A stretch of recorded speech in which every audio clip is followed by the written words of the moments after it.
سورہ شعراء آیت 75 اعوذ باللہ السمیع العلیم من الشیطان الرجیم بسم اللہ الرحمن الرحیم قال کہا یعنی ابراہیم نے کہا افرأیتم کیا پس تم نے دیکھا ما کس کو تم ہو تعبدون پرستش کرتے کس چیز کی پرستش کرتے ہو کیا تم دیکھتے نہیں ہو کہ جس چیز کی تم پرستش کرتے ہو وہ ہے کیا؟ اب وہ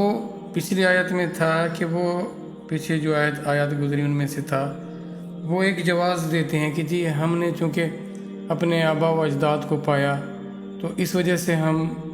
اس کی ان بتوں کی پرستش کر رہے ہیں۔ اب وہ آیت 76 میں دیکھیں کیا فرماتے ہیں، تم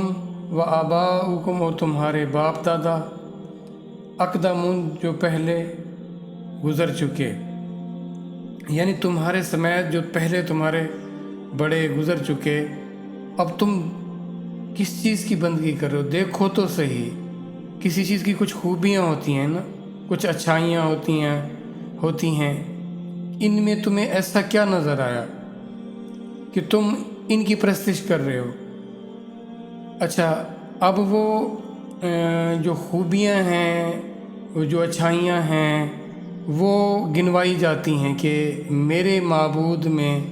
میرے الہ میں تو یہ خوبیاں پائی جاتی ہیں، اور تم جن کو الہ سمجھے بیٹھے ہو،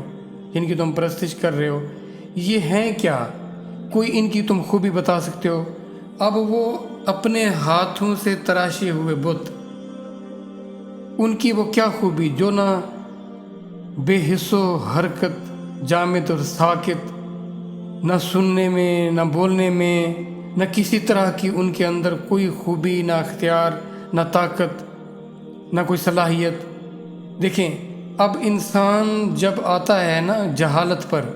تو پھر وہ کیا سے کیا ہو جاتا ہے۔ اسی طرح